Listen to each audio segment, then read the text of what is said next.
our first speaker, Dan, who I'm going to let go ahead and get started. Thank you very much. And yeah, thank you, Caitlin. So it's great to be here talking on the business in agility track. I think it's the most important track. And why is that? It's because any of you who've worked for really large organizations know there's quite a lot of progress to be made in this area. And the great thing is, if we do make some progress in this area, it affects the whole organisation. It has knock-on effects for the whole organisation. We make things better for everybody. So it's a win-win. Funding, probably not the most sexy subject, but you guys obviously find it, interesting, and you might be having problems in that area in your own organisations at the moment. This talk was written by myself and another colleague of mine, Vicky Hilton, who sadly can't be here today. But we thought it's a necessary conversation to start the conversation about funding, because we think actually it can make a massive difference to business in agility in organisations. So we've got a collection of thoughts and experiences. We don't say we've got all the answers, but we hope you really enjoy the talk. I'm not going to do a massive introduction on myself at the moment. What I'm going to do is I work as head of consultancy for Agility, and in that role I've worked with quite a lot of large organisations, and I've dealt with a lot of the problems we're going to be talking about today. But just for the moment, I want you to imagine that I'm not head of consultancy for Agility. I actually work for... Hello? That's the first hurdle. My flicker isn't working. Here we go.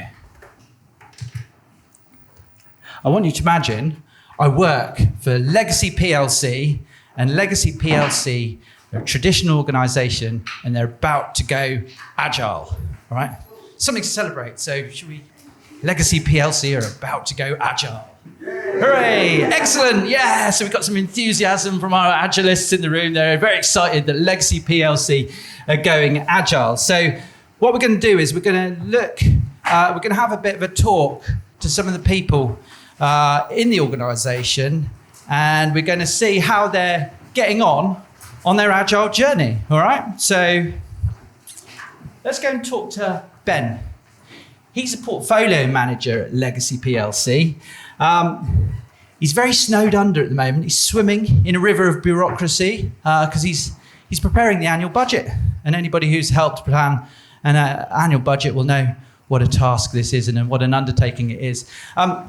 The agile transformation hasn't yet happened yet. It's been deemed by the organisation that it's the most important thing to happen. It's the most important thing the organisation's got to do. But it can't happen until next year when the budget's approved. All right? And so we've got to go through this round of funding. We've got to get it approved, and then we can start on the agile transformation. How's Ben feeling? Well, he hates annual budgeting. Every year he has to go out, he has to talk to a load of stakeholders. They're all vying for budget. They're all scrambling around to get their piece of the pie. They're all sort of coming at him with blue sky ideas. And he has to, and this is the bit that's a bit frustrating for him, he has to take people away from the development teams from work that is ongoing, work in the here and now that's actually adding value. And he has to take them away. And he has to, someone's nodding here, he knows about this, has to take them away from really valuable work they're doing at the moment to sort of, kind of solutionize and work out costs for sort of things that might or might not never happen. It's a lot of work, this. He's got a whole team to do it. He has to submit 150 business cases. He knows most will never get started, so he knows most of that work he's doing is not going to count, all right? So lots of bureaucracy. And he feels the process isn't that valuable. He wants some help, and he wants Agile to help with that. So we go into the next financial year. The Agile transformation starts. And we go throughout the year, and then there's a lot of high fives, there's a lot of excitement. People are going, oh, we're Agile now. There's loads of Post-its all over the walls. The stationary budget has quadrupled. You have to put in a Jira ticket if you want to go out to lunch. So everybody's very happy, but some people think it's a bit early for high fives. One of those people is Ben. I talked to him a year later when he's preparing the next annual budget. I say, Ben, how's it going? He goes, It's terrible. My soul is as dark as this photo. Still hate annual budgeting. Agile's done nothing for me. Well, actually, it has done something. I don't have to do business cases anymore. I have to do lean business cases.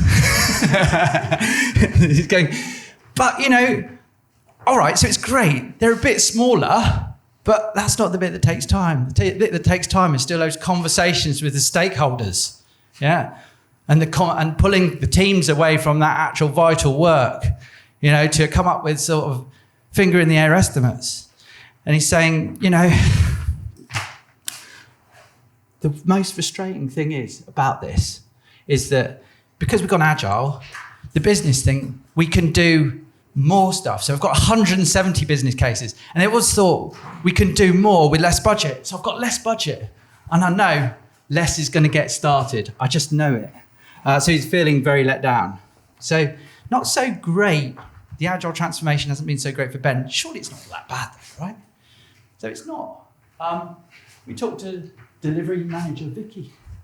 She's loving the agile, and her team are loving it too. So they're really loving the connection with the customer that agile sort of encourages. They feel that we can really respond to customer needs. The team have been together for longer than they usually would under the old regime because they're agile teams now, they're fully formed. So they're thinking, we're actually starting to trust each other. We're starting to play to position. This is really good. We feel like a real team now. Vicky thinks they found their flow. They kind of understand how they deliver more. And, they really feel they can respond to customers' needs more and stakeholder needs. And they feel they can meet stakeholder expectations much better than they ever can before.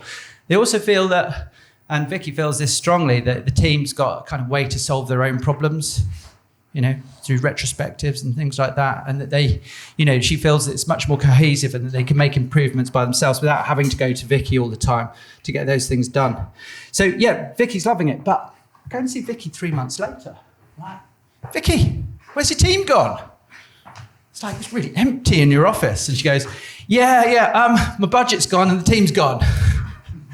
I go, oh, no way.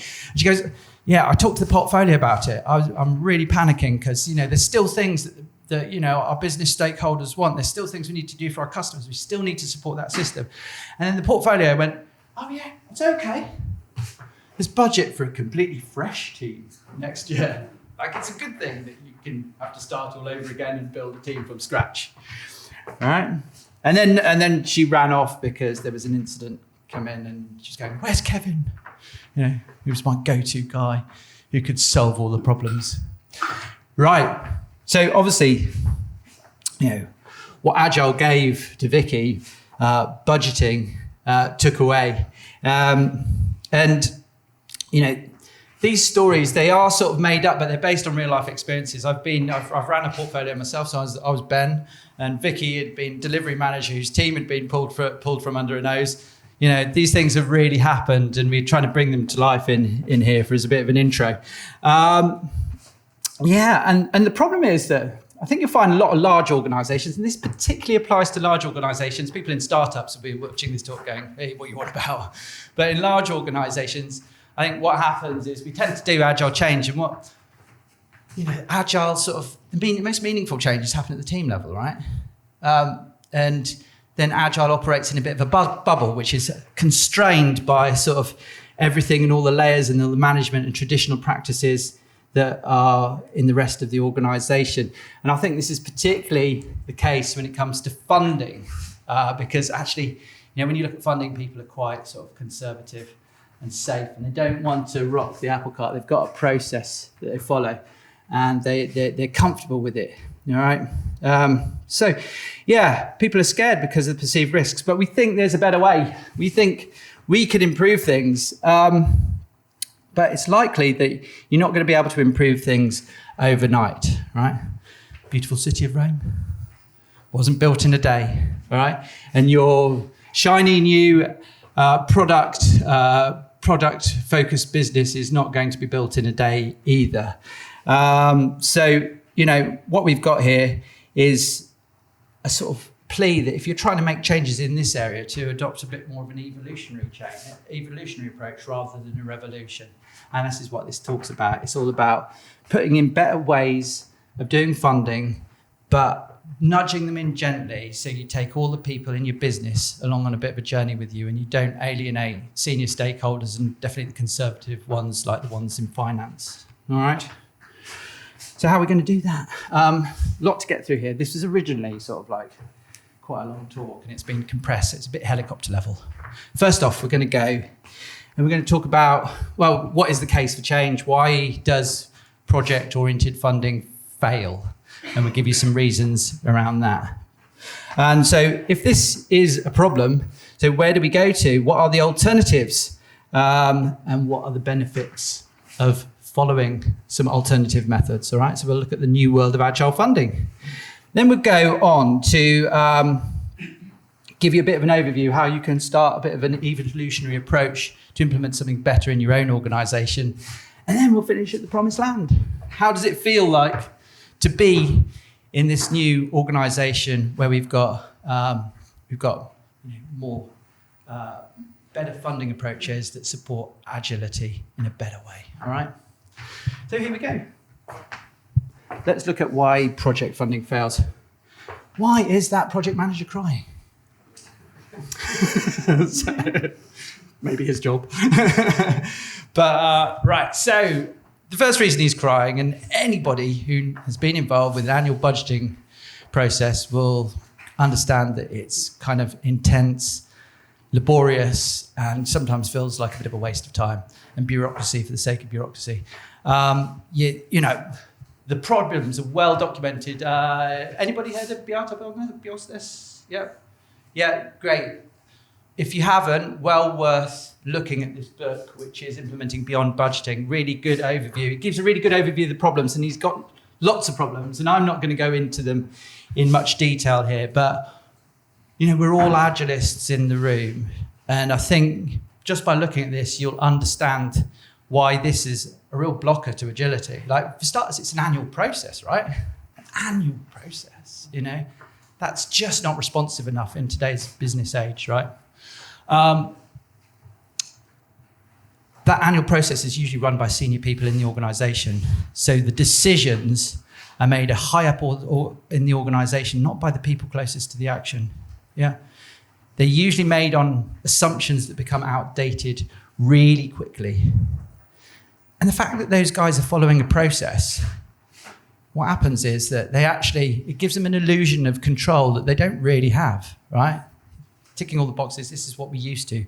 But it doesn't give them the control that they want. It doesn't give them the results that they want. Because the environment, as we know it, is changing very quickly, especially in this day and age. And things get outdated and things move on. All right? So annual planning and budgeting, massive blocker. Now, you could just have a big pot of funds that you're not allocating annually, but you could still be constrained by project methodology, all right? Project methodology could still constrain you and hamstring you. Right, so there are some known problems with this, and I'd recommend the first section of Project to Product by Mick Kirsten. He covers this really well, actually. So the problems with project management butting up against agility are well understood. The first problem is this. It's really the major problem of it. It's this iron triangle. You've all heard of the iron triangle: scope, time, budget, kind of fixed. And that the success of projects is usually governed by how well you stick to that iron triangle. Do you implement all the scope? Do you do it on time and on budget? You know. And what happens is people tend to get stuck in, actually, instead of like looking at the value they could deliver for the business, look at just delivering the scope that is defined in that iron triangle. And it really yields inflexible prioritization. Yeah, so it's not very adaptable. It's also short-sighted, all right? So a lot of organizations I've worked for, and you probably had this as well if you work for a large organization, you give a project team a project, and that project is usually comprised of some features and some business value that's got to be attained. Now, what's that team focused on? Well, they're focused on getting the features out. They're not focused on the long-term health of the system often. And I think, you know, the project method can actually detract from the people maintaining the long-term health of the system.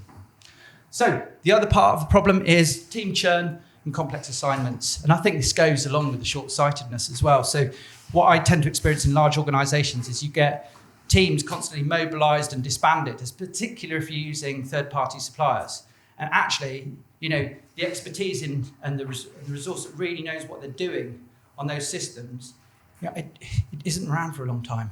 And actually what you want to do is you want to build long-lived, stable teams that can actually look after the health of the system. So, and another thing that goes with it, complex assignments. How many people have worked in organizations where, project-oriented organizations where one person is on like 4 different projects? Yeah?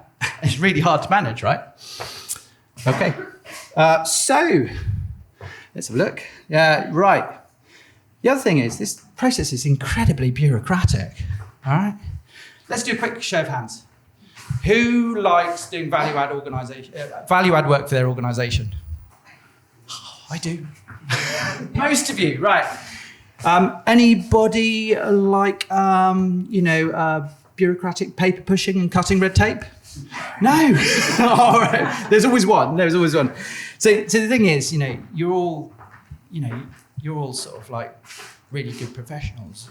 I can tell you, you're coming to further your own career by going to conferences and learn new stuff. You're good people that an organisation doesn't want to lose. So generally what happens when organisations implement these bureaucratic processes, people leave. Then they make more mistakes. They put more bureaucracy in to try and actually fix the mistakes. But then more people leave because they don't like more bureaucracy.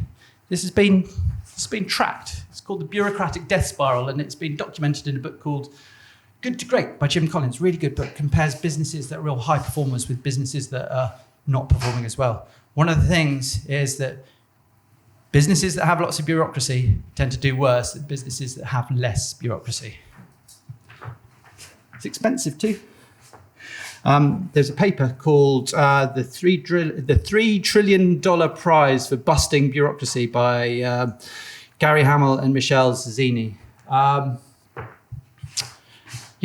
Just in the United States alone, if organizations could get rid of the needless bureaucracy within them, the wasteful bureaucracy, they reckon there was a $3 trillion saving to be made, which is substantial. So just imagine in your organizations how much saving there is there. So bureaucracy, bad. Now, I've had a bit of a downer on project methodology, obviously, but I don't want to be too hard on it because it's got us a long way, and it is suitable for certain things, certain one-off investments, uncomplicated stuff. Definitely, it is a really good tool to use.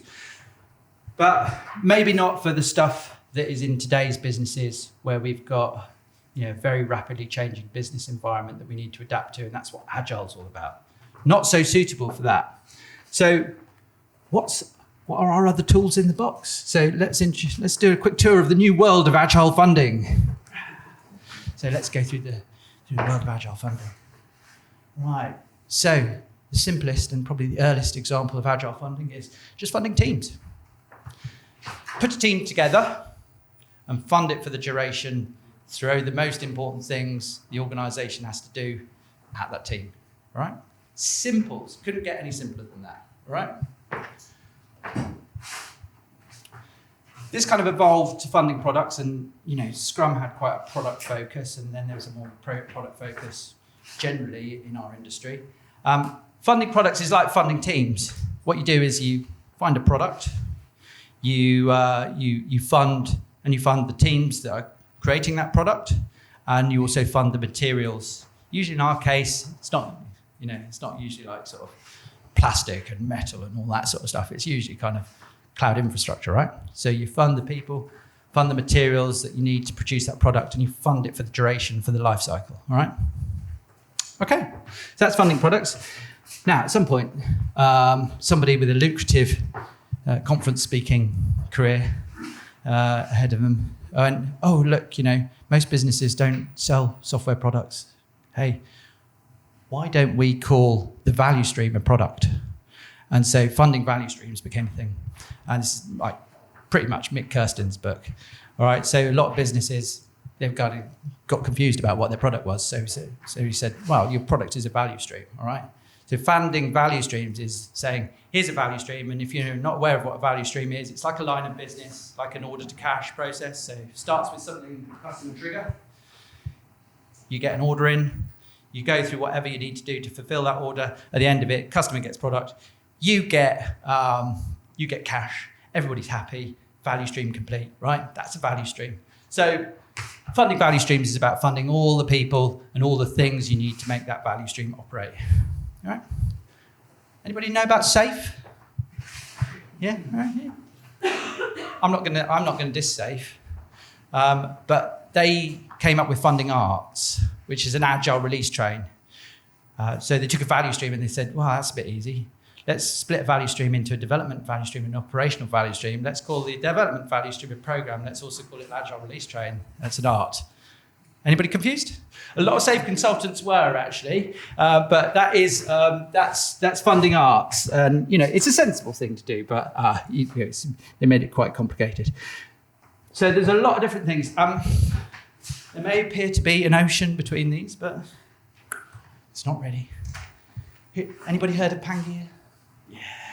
This is where the continents started before they drifted apart. So there's not an ocean between these methods. They've largely got one thing at the core of it, which is funding the people, not the work. All right? Or you could say funding the people and the things that you need to build whatever product, and not the work. So they've all got that at their core. Now, if you've got a bunch of Agilists in the room, anybody do this at their workplace, get a bunch of Agilists in the room, and they go, well, look, how are we going to organise our funding approach? You come up with 5 different opinions. Nobody would agree. So which of those methods was best? I don't think you get any agreement. But I think we could all agree on some common aspirations. And I'll just check these off, and you could say aye if you agree. So, what would we want to achieve if we were to put a new funding method in place? So I think the first thing we'd achieve is this. We want success measured by value, not by the constraints of on time, on scope, on budget, like an iron triangle. Everybody say aye if you agree. Aye. Yeah, way great. Right. This is a bit like the House of Commons, isn't it? Topical, being those election. We'd want long-lived product teams, not ephemeral project teams. Everybody say aye. Aye. Yeah, great. All right. So, hello. I've given it away. You'd want to delegate decision-making, not have centralised control. Aye? Yay. And you'd want to fund the product for its life cycle, not for just a short-term, short-sighted project. Aye? Great. Here's my favourite one I've added. Made up a thing. Minimal viable bureaucracy. Yeah? See what I've done there? We'd want minimal viable bureaucracy, not wasteful, non-value add activities. Everybody say aye. Great. We're all in agreement.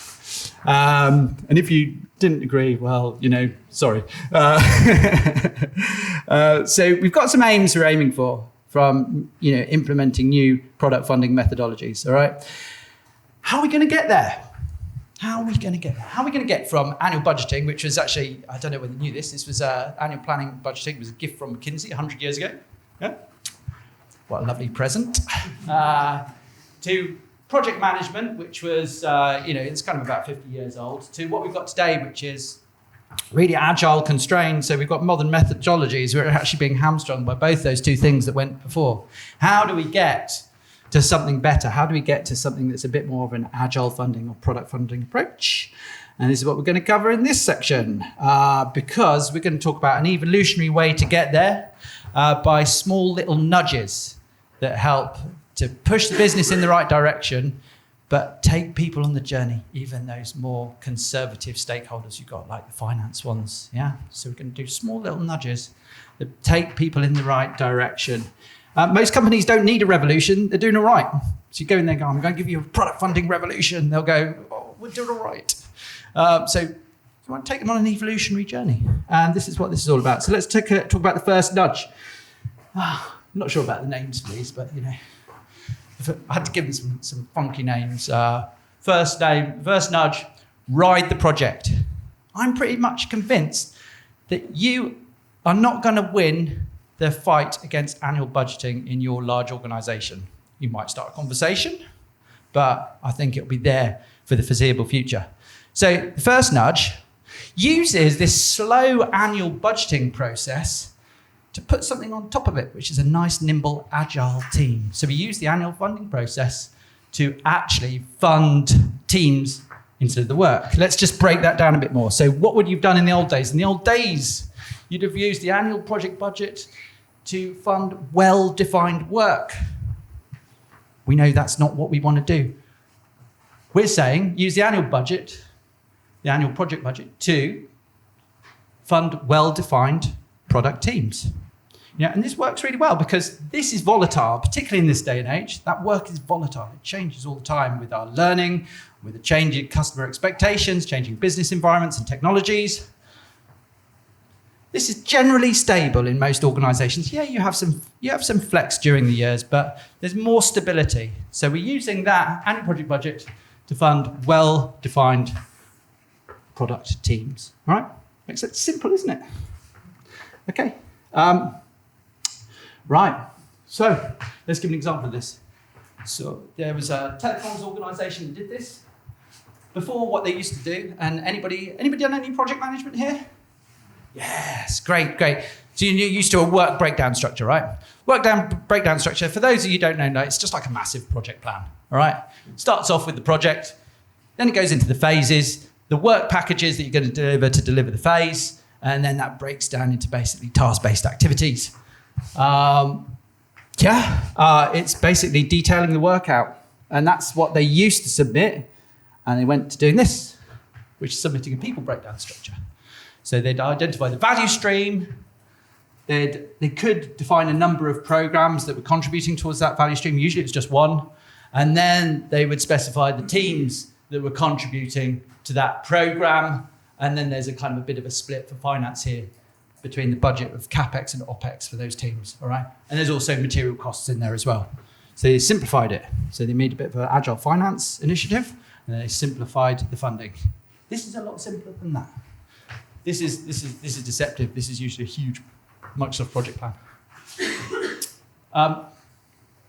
So you're probably looking at that going, yeah, that's great. You're telling me what I'm going to spend, but you're not telling me what I'm going to get. And if you went to any investor on your board, or you went to, good old Warren Buffett here, you'd probably go, give me some money, and I'll get some people, and I'll deliver some stuff for you. It might not go down well. People want to know roughly what they're going to get for their money. So in the old world, this was defined by an iron triangle, in particular scope part of that. So what I'm going to talk about now is how we might soften that triangle, make it a bit more palatable, and a bit like that cheese there, really. So how do we soften that iron triangle and get something that's a bit more flexible for us? Something that can be a bit more agile. So, I think most agile teams that I see that work in sort of project-focused environments, they're not really doing iron triangle. They're doing something, and this is progress. They're doing something which I might call a blurry triangle. So it starts off, they kind of define the high-level scope items. And then during the course of the project, that scope is allowed to, more detail is added to that scope, all right? So the detail evolves as the project goes on. So it's a better position than trying to capture loads of detail up front and doing detailed costs and then getting on with the work. So we are in a better position, but I usually find with this, there's certain inertia within organisations about changing the major scope items, all right? You might have experienced that in your own organisation. So how can we evolve beyond that? So I think the best place for large organisations to evolve to, as a first step on that journey, is doing something called rolling wave planning. And this is a great first step. So really, it takes that concept of a blurry triangle. You start out when you're looking for funding by actually specifying high-level scope items, but you put breakpoints along the course of the time period in order to actually revise that scope. So you can revise scope and usually revise funding and sort of team composition. So you put in breakpoints. These are usually quarters. Anybody who's done SAFe will have heard of the program increment, all right? The program increment it's kind of usually a quarter, but it's 5 or 6 iterations, 2-week iterations, that is. Yeah, so it's a bit different, but quarterly planning is a common thing to do, all right? And it's a great first step for organisations that are a bit conservative and want that surety about the features they're going to get within a quarter, all that sort of stuff. Now, evolving that, you're generally going to outcome-based approaches. So, you might be familiar with OKRs. Agilists used to, they often think they invented outcomes.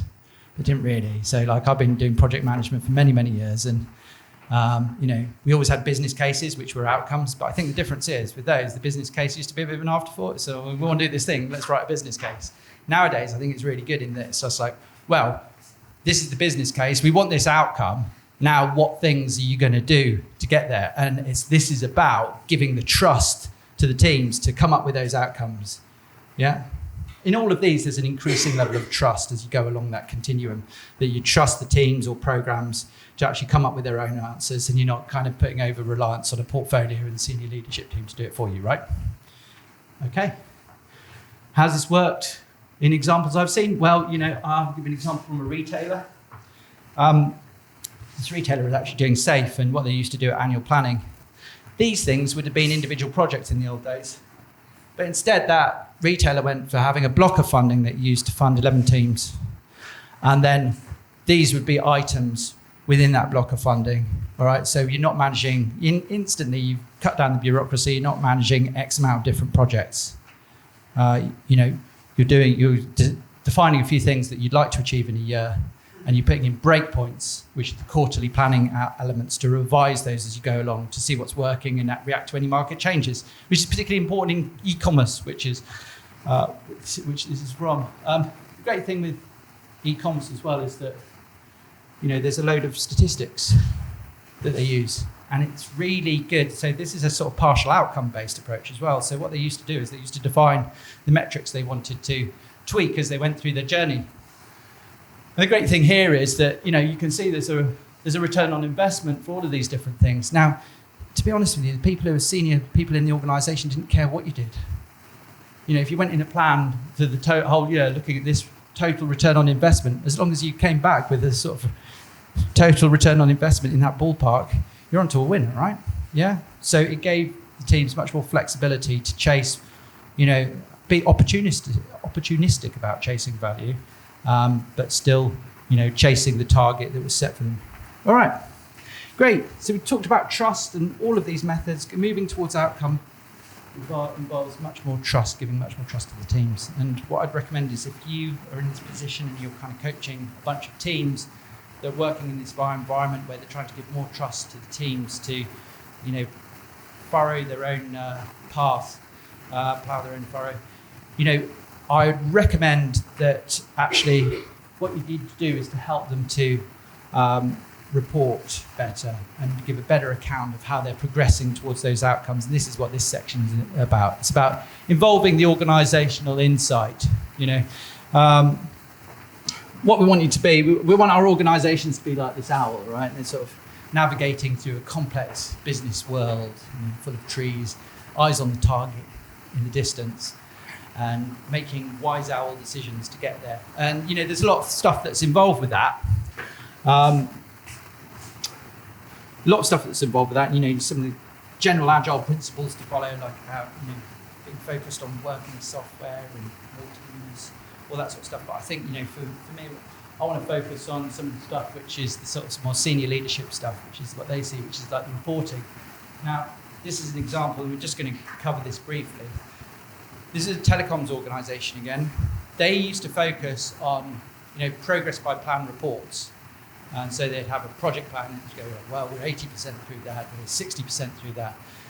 As they moved to now a more agile finance initiative, they wanted to elevate the outcomes. So this was the front page of the senior stakeholder report. You can see actually it's not about what's being delivered, it's about, what are the outcomes that are being achieved? What are those KPIs that are being tweaked to actually prove that everything's going in the right direction? So it's about bringing outcomes front and center, but it's also about one of the things you're going to have to do as well. And so I've seen, one of the major problems I see with Agile teams and finance departments is they don't give a thorough account of what they've done to date. So actually, they can't tell finance department how much money they've spent or what they've spent it on and what investment assets they've actually built up. So you've got to basically give a good account to finance as well. And fortunately, if we move towards a more agile finance approach, you are just funding teams over a period.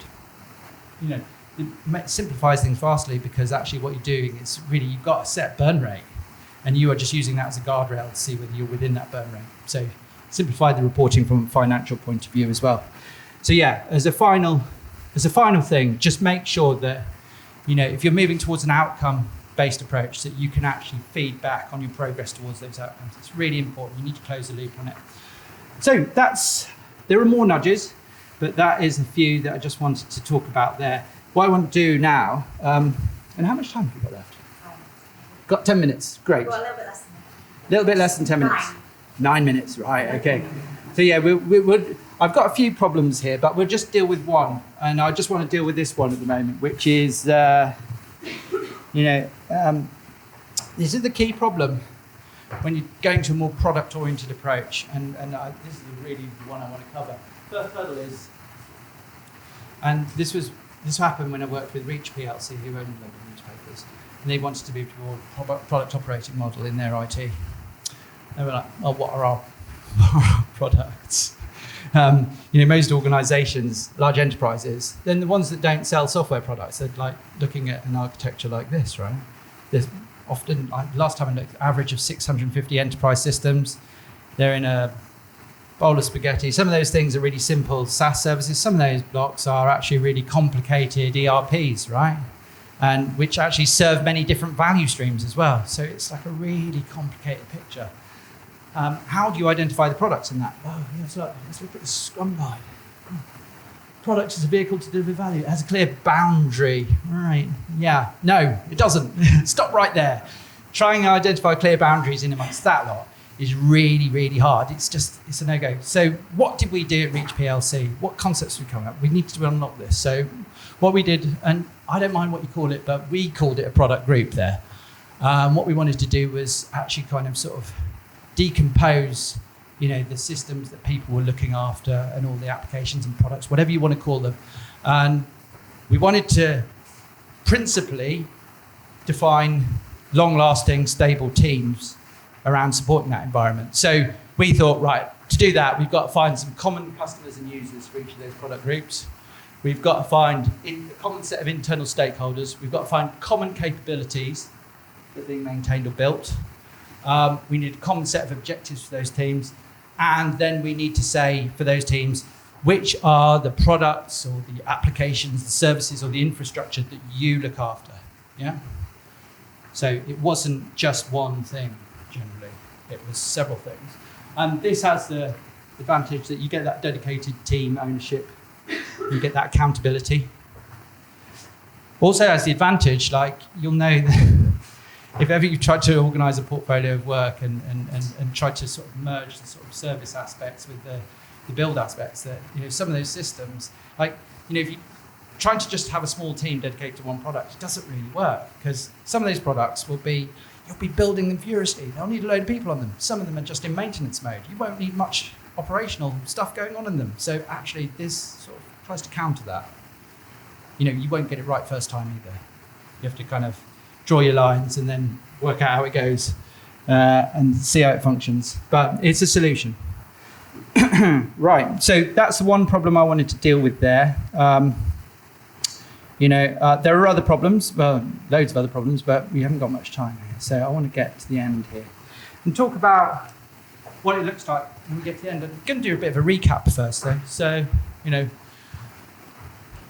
we all had a bit of our House of Commons moment where we all agreed to a bunch of aspirations that we want to achieve through a better product funding initiative. There were lots of eyes around these, and then I want to show you how the different nudges relate to those and how they implement them. So we talked about nudge one, which was basically funding long-lived teams through using that annual budget cycle. right? So that supports long-lived product teams, obviously. It supports funding the life cycle of the product.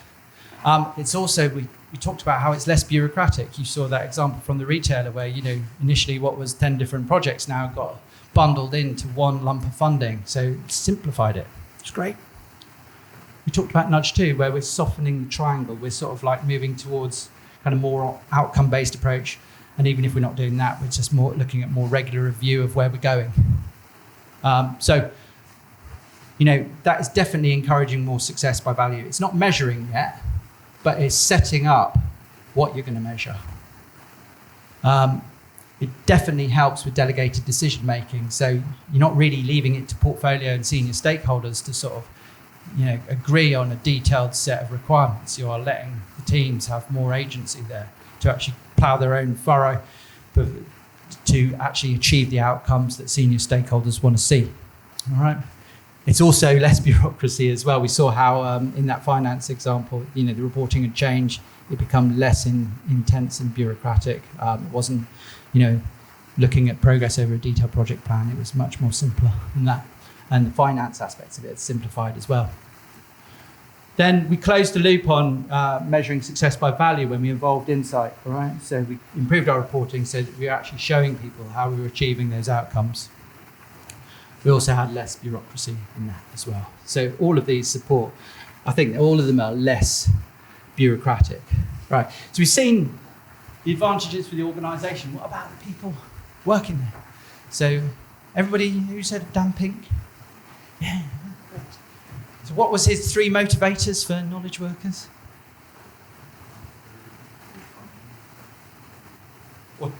Yes, autonomy, mastery and purpose.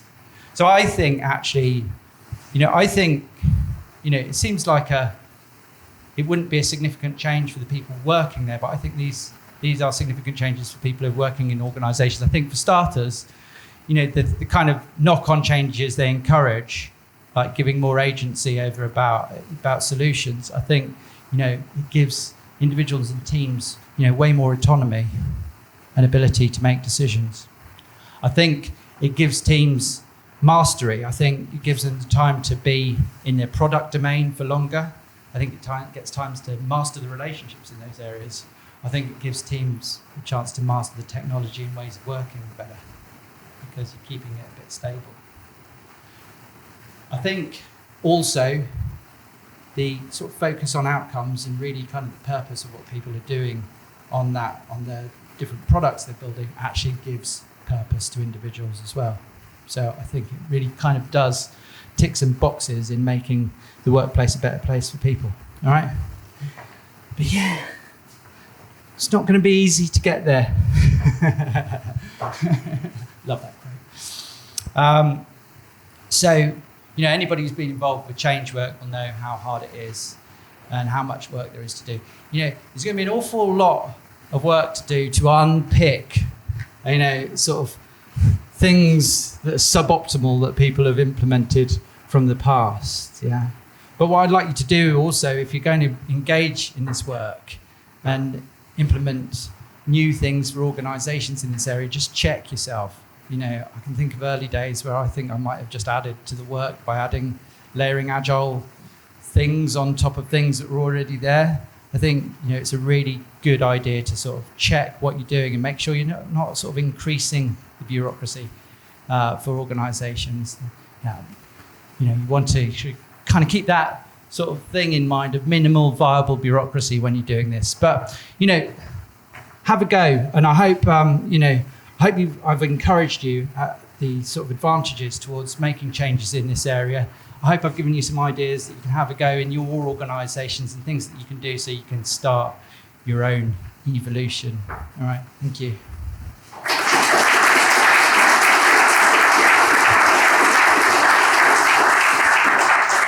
Questions? Have we got? So you've got 1 minute for questions. 1 minute for questions. But there's also a break afterwards. Yes. So if you want to stay and ask questions to Dan, Yes. then you can be around during the break to answer questions. Yes.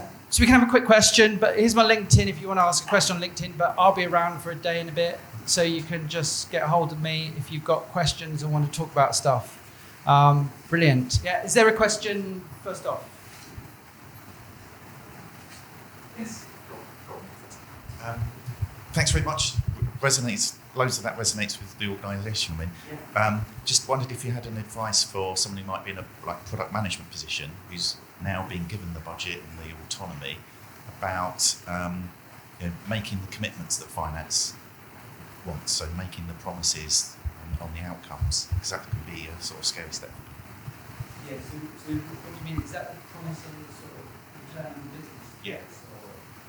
Yeah, so this is a really difficult area, and I don't have any easy answers for you, because most people know that, and I think this is part of the problem with business cases, they are largely a finger in the air exercise, except on the very occasion they're not.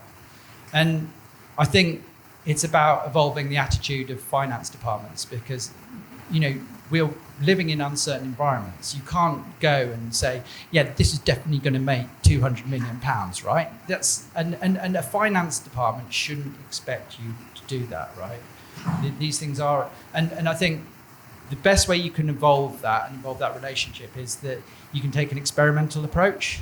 So what you want to do is you want to identify small pieces of work that you can do first that should make, take that kind of MVP approach. So identify small pieces of work that could prove whether you've got something that's a viable product, right? I think that is the way to approach that. And it's also some conditioning or some sort of education for finance departments in sort of knowing that, what is involved in the uncertainties in software development, right? Yeah, does that make sense? It's a really hard question to answer, but yeah. Any other questions?